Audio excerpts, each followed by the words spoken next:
Merci Laurence Rossignol de nous accompagner pendant cette première demi-heure. Sénatrice socialiste de l'Oise, vice-présidente du Sénat. On l'a vu, la motion de censure a donc été rejetée hier à 9 voix près. Vous êtes déçu?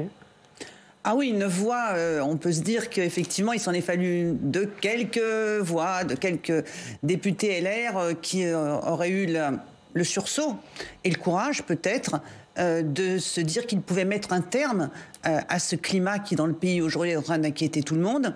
Et en fait, c'était ça l'enjeu de la motion de censure hier, c'était de savoir si on pouvait remettre le pays sur pied, d'un certain point de vue, mettre fin à ce conflit social qui traîne depuis un mois. Et pour vous, c'est la responsabilité des LR? Non, je pense que la responsabilité principale, elle est sur Emmanuel Macron, bien sûr. Mais hier, les députés LR avaient cette question-là. Est-ce que vous voulez l'ordre? Parce qu'en fait, beaucoup ont dit, on est le parti de l'ordre. Et comme on est le parti de l'ordre, on vote pas les motions de censure. Pour rétablir l'ordre hier, il fallait voter la motion de censure. C'était peut-être un peu contre-intuitif pour eux, mais je crois qu'ils se sont trompés de réponse. Sachant que sur le fond, beaucoup de députés LR, à l'image des sénateurs LR, étaient pour un report de l'âge de départ qu'ils demandaient. Oui, mais vous savez, en politique, on peut avoir des grandes ambitions, on peut avoir des projets, on peut penser que ce serait bien de faire ça, puis à un moment donné, le réel vous amène à réviser vos certitudes. Et j'entendais la Première ministre a beaucoup attaqué Charles de Courson hier sur le fait qu'il aurait changé d'avis. Mais c'est pas simplement changer d'avis, c'est mesurer l'impact d'une réforme sur le pays.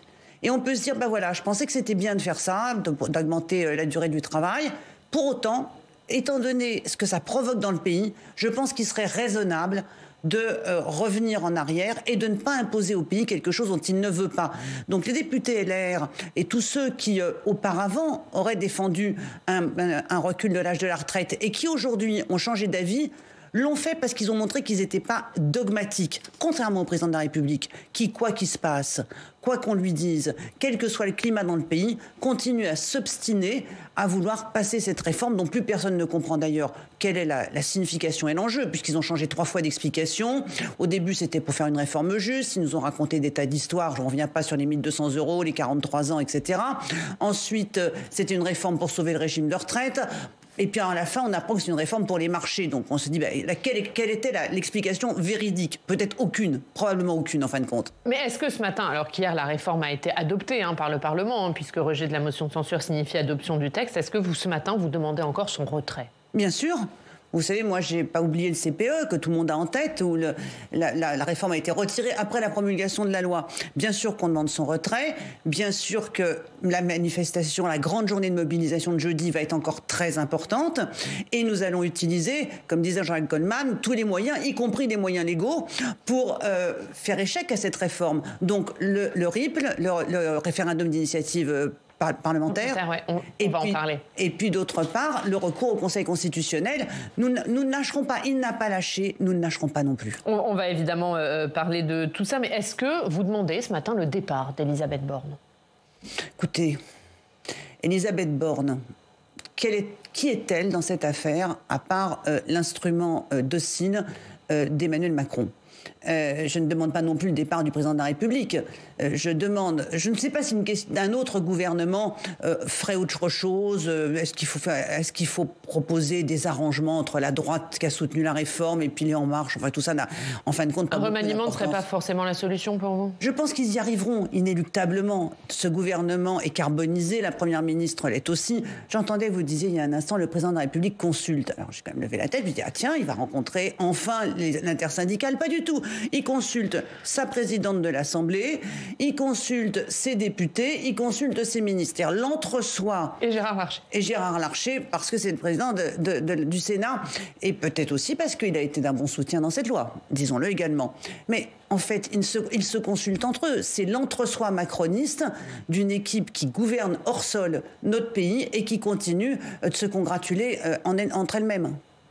Emmanuel Macron doit prendre la parole. Demain, il doit s'exprimer devant les Français. Il sera l'invité des 13h de TF1 et de France 2. Qu'attendez-vous de lui? Je ne sais pas ce que j'attends du le retrait.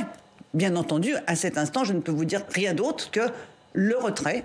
Et puis peut-être un peu d'empathie pour le pays. Moi, j'étais très frappée hier. J'ai écouté le discours de la Première ministre. J'ai trouvé ça d'une violence politique assez inédite. Elle n'a fait que essorer ses adversaires politiques, tous ceux qui ne sont pas d'accord avec elle, ce après quoi elle a essayé de mettre chacun devant ses contradictions. Pas un mot pour le pays. En fait, ce qu'ils ne comprennent pas, ce qui m'étonne dans le macronisme, c'est que j'ai l'impression qu'ils ont deux pôles. Un pôle qui est d'une part les marchés, alors ça ils connaissent, ils savent exactement ce que veulent les marchés. L'autre pôle, c'est les petites histoires de la politique aérie, moi j'appelle ça, c'est-à-dire un tel qui va peut-être se retourner ou peut-être qui va nous soutenir, la politique à 2 €, pas plus que ça. Et entre les deux, il y a le pays, et ça ils n'y connaissent rien. Ils n'ont pas d'histoire dans les luttes. Ils ne savent pas ce que c'est que le mouvement social. Je ne sais pas quelles sont les études qu'ils ont faites, mais dans leurs études, apparemment, ils ont quand même zappé la formation sur l'histoire du mouvement ouvrier, des luttes sociales et des acquis sociaux. Ceci n'est pas dans leur champ. Et ils ont mis ce pays à feu et à sang aujourd'hui, dans des conditions qui sont les plus mauvaises d'un certain point de vue, dans le contexte dans lequel on est. Aussi bien en France, où on sait qu'il y a de la radicalité, et on l'a vu avec la fin des Gilets jaunes, pas le début. Au début, c'était un beau mouvement, mais on a vu après ce qui s'est passé à la fin. On sait que partout dans le monde aujourd'hui, la démocratie est contestée. Les gens ne pensent plus que la démocratie est le meilleur des systèmes pour répondre à leurs problèmes. Et le président de la République accroît le désamour pour la démocratie, parce qu'au bout de tout ça, qu'est-ce qu'on en déduit ? Que ça ne sert à rien de voter. Le seul vote qui compte, c'est celui pour le président de la République, parce que de toute façon, à la fin, il va tordre le bras de tous les députés grâce à 1001 techniques de la Constitution et des règlements des parlements. Donc à la fin, il n'y a qu'un seul vote qui compte, c'est celui du président de la République. Mais ça, c'est plus une démocratie. C'est un plébiscite permanent. Et aujourd'hui, puisqu'il a autant besoin de montrer au pays qu'il gouverne tout, qu'il aille devant le pays. C'est le but du référendum que nous demandons. Et justement, on va en parler, puisqu'effectivement, vous continuez le combat contre cette réforme des retraites. La gauche compte faire plusieurs recours. On voit tout ça avec notre journaliste parlementaire, Alex Poussard.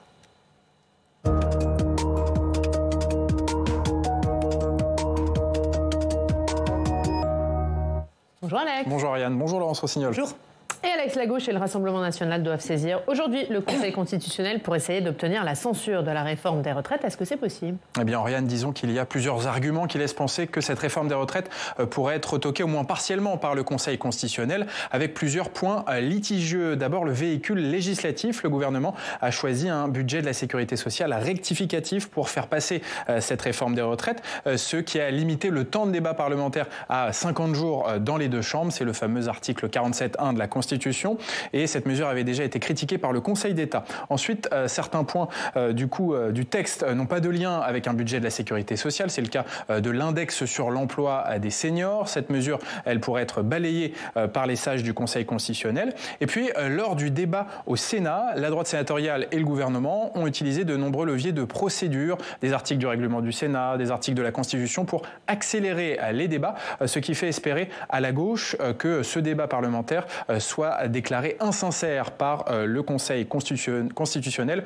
En tout cas, une réforme des retraites retoquée, eh bien, la présidente du groupe communiste au Sénat y croit. Écoutez Éliane Assassi.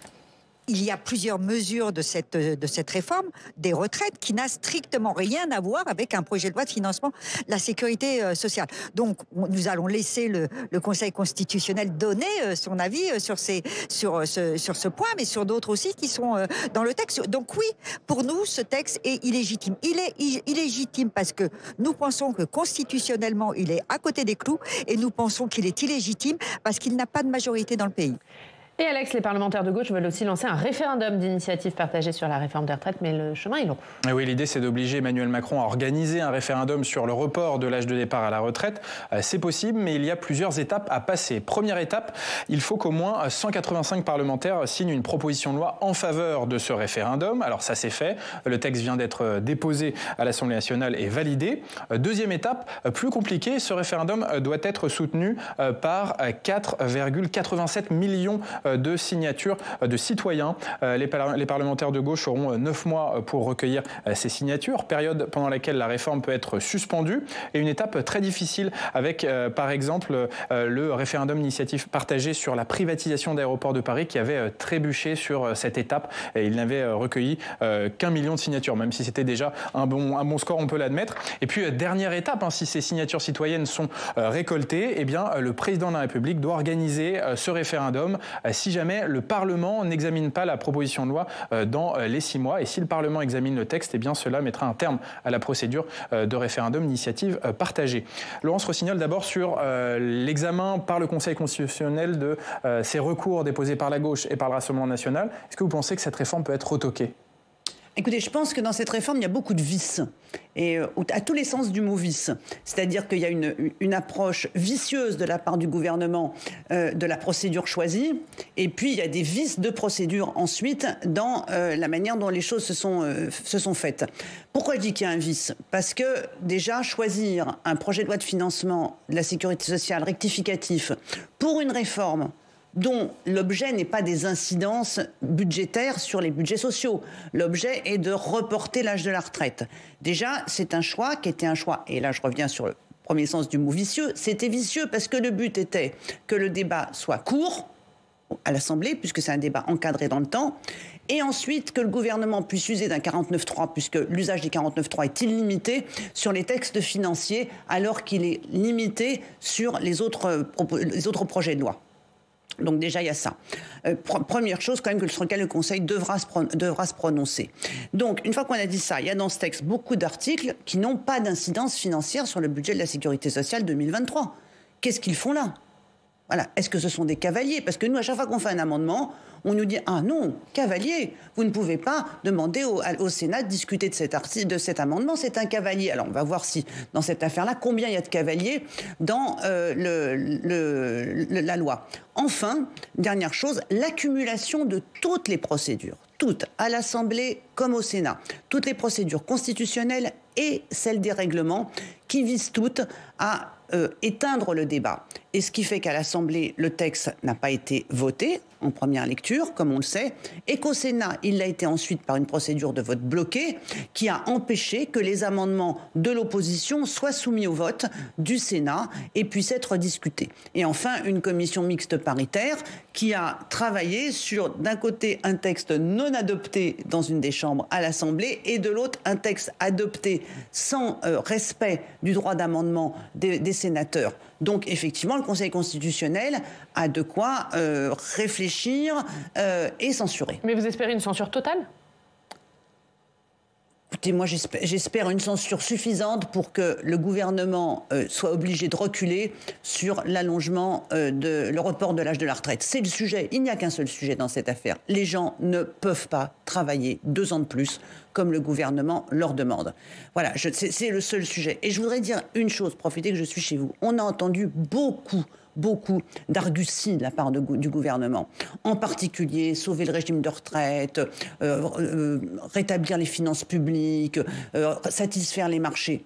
Savez-vous, est-ce que les gens qui nous écoutent savent que depuis 2017, ce gouvernement a privé les finances publiques de 500 milliards d'euros. Depuis 2017, le cumulé de tous les cadeaux fiscaux qu'ils ont faits, de tous les allègements d'impôts pour les plus riches, c'est 500 milliards d'argent public en moins. Les plus riches. Beaucoup pour les plus riches quand même. Beaucoup pour les plus riches. Parce que les plus riches, on voit bien, on voit nettement dans les enquêtes comment les plus riches ont vu leurs revenus s'accroître et leur patrimoine s'accroître. En revanche, on ne voit pas de progrès de pouvoir d'achat chez les autres. Donc, in fine, c'est bien pour les plus riches. Mais surtout, c'est que ça a dévitalisé, asséché les services publics. Et les services publics, c'est le patrimoine de ceux qui n'en ont pas. C'est ce que les moins riches ont pour accéder à la santé, à l'école, à la justice. Donc, ce gouvernement qui vient de nous expliquer qu'il faut de l'argent, 500 milliards d'euros de cadeaux depuis 2017, je crois que s'ils n'ont pas compris que leur politique, les Français n'en veulent plus parce qu'elle est profondément injuste, c'est ça aujourd'hui qui met les gens dans la rue. C'est l'injustice globale de la politique macroniste. Sur le référendum d'initiative partagée, on l'a vu, le chemin est très long pour pouvoir organiser ce référendum sur la réforme des retraites. Est-ce que vous pensez pouvoir y arriver ou est-ce que l'objectif, c'est simplement de retarder l'application de cette réforme ? Non, je pense que les 4,9 millions de signatures, ils sont atteignables. Vous disiez il y a un instant, ADP, on avait fait 1 million. La marche était encore haute, mais enfin quand même 1 million sur ADP qui ne concerne pas tout le monde, c'était déjà pas mal. Donc il y a une disponibilité. Là aujourd'hui, avec 93% des salariés hostiles à la loi, 7 Français sur 10 hostiles à la loi, si on travaille bien, on n'est pas tout seul. En plus, il y a des relais, les organisations syndicales, tout le monde peut à un moment donné venir soutenir et nourrir les 4,9 millions de signatures nécessaires. Je crois vraiment que c'est possible d'y arriver. Jean-Luc Mélenchon, il appelle à la censure populaire, lui. Vous partagez cette expression et cet appel ? C'est un effet de communication. On ne peut pas dire aux gens aujourd'hui, voilà, c'est fini.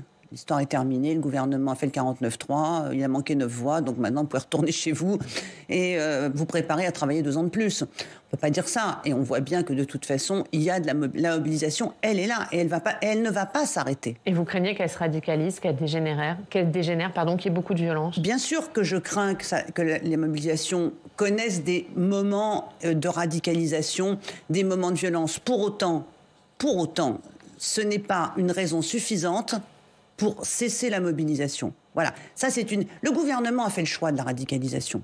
Moi, je leur ai posé la question pendant le débat au Sénat. Et après, qu'est-ce que vous voulez ? Le pourrissement, la radicalisation ? C'est ce choix qu'ils ont fait. C'est-à-dire qu'on ne fait pas une réforme des retraites sans la CFDT, je ferai ça comme ça depuis le début. Donc le choix qu'ils ont fait, c'est de marginaliser les organisations syndicales représentatives. Et en faisant ça, bien entendu, qu'ils laissent un champ à la radicalisation et à des manifestations plus violentes. Et ils espèrent qu'avec ça, ils vont nous faire reculer d'un certain point de vue dans notre détermination et qu'on va dire, non, sous prétexte qu'il peut y avoir ici et là des événements plus tendus, il ne faut pas se mobiliser. C'est un chantage. Le gouvernement fait du chantage sur le mouvement social et ce chantage-là, on ne l'accepte pas. Merci Alex. À tout à l'heure.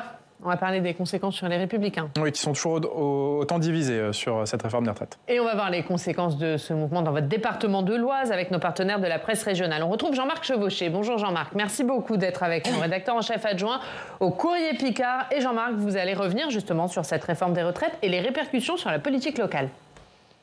Eh bien, oui, dans l'Oise, la recomposition politique est peut-être déjà en marche, puisqu'on sait, surtout à droite, on sait qu'Éric Woerth est devenu macroniste.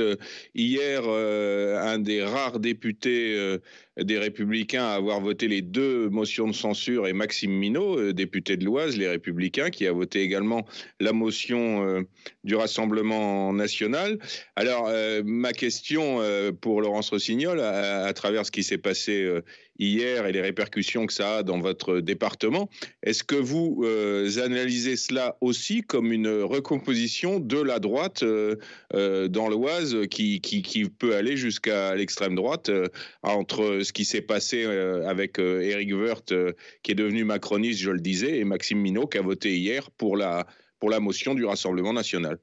Le département d'Oise est un département dans lequel le Rassemblement national est fort depuis longtemps. Depuis déjà moins 20 ans. Le Front National faisait déjà des gros scores, il continue. On a 3 députés RN dans ce département, alors que c'est un département populaire, c'est un département industriel historiquement, c'est un département de salariés, beaucoup de gens travaillent aussi dans le tertiaire, en Île-de-France, et c'est un département avec des zones urbaines denses et puis beaucoup de villages, et effectivement le RN fait des scores importants dans les villages, dans le département. J'avais pas repéré que Maxime Minot avait aussi voté la 2e motion de censure, celle du Rassemblement national. Je pense qu'il a eu tort, mais je sais que dans notre département, la porosité entre la droite et l'extrême droite n'est pas nouvelle. Je vous rappelle quand même qu'en 1998, si ma mémoire est bonne, à peu de choses près, au moment où la région était dirigée par Charles Bord, Charles Bord avait été élu par une alliance entre la droite traditionnel et le Front National de l'époque. Donc il y a une histoire dans ce département de porosité. Il faut surveiller ça avec beaucoup de vigilance. Et j'ajoute quand même que les sénateurs LR, en revanche, ont voté la réforme des retraites tous. Donc la droite est aussi divisée entre ses élus dans le département. Certains votent la motion de censure et d'autres votent la réforme. C'est un peu à l'image de ce qui attend les Républicains. Mais ce département m'inquiète parce qu'effectivement, vous le manifestez bien, il y a des recompositions possibles. Et le Rassemblement national, au-delà de l'Oise, le Rassemblement national sort gagnant de cette séquence pour vous? Écoutez, je ne sais pas. Je ne sais pas si le Rassemblement national sort gagnant de cette séquence. Moi, j'ai fait toutes les manifestations, pas dans toute la France, j'ai fait dans mon département, Compiègne, à Bouvette, ce département dont on disait il y a un instant qu'il y a un terreau favorable au vote RN. Ce que j'ai vu dans les manifestations, c'est pas des gens qui se reconnaissaient dans le RN. Mais, puisque vous posez la question, je voudrais quand même attirer l'attention sur ce qui nous attend dans les semaines qui viennent. Après cette séquence désastreuse dans laquelle le pays ressort amer, humilié, le gouvernement a choisi de mettre comme prochain texte à l'ordre du jour l'immigration. L'immigration, c'est un sujet qui est un sujet pour le Rassemblement national facile, parce que ça tient en 3 phrases, dehors les immigrés, en 3 mots, dehors les immigrés. Or, c'est un sujet éminemment plus complexe que ça. Et après cette séquence où le pays sort totalement désemparé, le gouvernement donne au Rassemblement national un sujet sur lequel il va pouvoir caracoler, se balader avec ses discours simplistes sur l'immigration. Ça veut dire qu'on va donner au Rassemblement national la possibilité de désigner des boucs émissaires dans un moment où les gens vont mal. Je trouve que de la part du gouvernement, c'est irresponsable. Vous lui demandez de retirer ce texte ? Et je lui demande de retirer de l'ordre du jour du Parlement ce texte sur l'immigration qui va polluer et empuanter le débat politique pendant encore un long moment. Voilà, si ce gouvernement veut réellement défendre la démocratie, eh bien il retire le texte sur l'immigration. Merci Jean-Marc Chevauché, merci d'avoir été avec nous. La une du Courrier Picard dans son édition de l'Oise, 9 voix et 64 ans. C'est à la une de votre journal. Merci beaucoup Jean-Marc Chevauché. On va parler, avant de se quitter, Laurence Rossignol, d'un texte qui est examiné aujourd'hui au Sénat, venu de l'Assemblée. C'est un texte qui vise à mieux protéger les enfants victimes de violences intrafamiliales. Il rend notamment plus systématique en tout cas le retrait de l'autorité parentale, notamment en cas d'agression sexuelle incestueuse. Est-ce que ce texte va assez loin pour vous? Alors, ce texte est un bon texte et je remercie ma collègue Isabelle Santiago de l'avoir fait adopter à l'Assemblée nationale.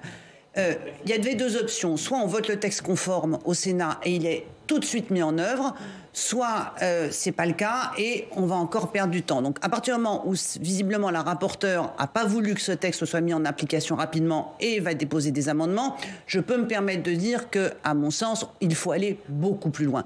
Je vais vous dire, tous les jours, je reçois des appels, des mails de femmes dont séparés de leur conjoint et du père de leurs enfants, dont les enfants subissent des agressions sexuelles chez le père pendant les week-ends de garde chez le père. Et les juges ne les écoutent pas, ne les croient pas, ni les mères ni les enfants. De femmes qui sont désespérées. Vous regardez, je peux vous donner 10 cas comme ça, y compris de femmes connues, célèbres, reconnues pour leur talent dans un certain nombre d'activités dans ce pays, et qui sont en butte à une incompréhension et une suspicion de la justice, qui sont obligés de renvoyer leurs enfants tous les week-ends chez un père qui les maltraite, des gamins qui rentrent et qui racontent des choses épouvantables, j'ose même pas vous dire ce que les enfants racontent. À ce moment-là, il y a toujours un expert psychologique, psychiatrique qui arrive et qui dit la mère manipule l'enfant, l'enfant affabule, la sexualité chez l'enfant est un sujet de fantasme. Résultat, l'enfant est obligé de retourner chez le père, les mères sont désespérées, un certain nombre d'entre elles quittent le territoire avec leurs gamins pour les protéger. Et contre ça, nous ne faisons pas assez, nous ne faisons rien. Donc, la proposition de loi d'Isabelle Santiago est une bonne proposition de loi. Et puis, je veux dire une deuxième chose sur la procédure législative. On y revient tous les ans. on a un nouveau texte pour corriger les insuffisances du suivant. Depuis 2017, on en est au 4e. À un moment donné, il faut prendre les mesures nécessaires. C'est du travail de gribouille, ce qu'on fait là. Merci Laurence Rossignol. Et c'est cet après-midi que le Sénat examinera ce texte. Merci beaucoup d'avoir été notre invité dans 20 minutes dans le Club des Territoires. On reviendra sur le vote de cette motion de censure qui a échoué à 9 voix près. Analyse à suivre dans le Club. Et on en parle tout de suite avec notre prochain invité, François-Xavier Bellamy.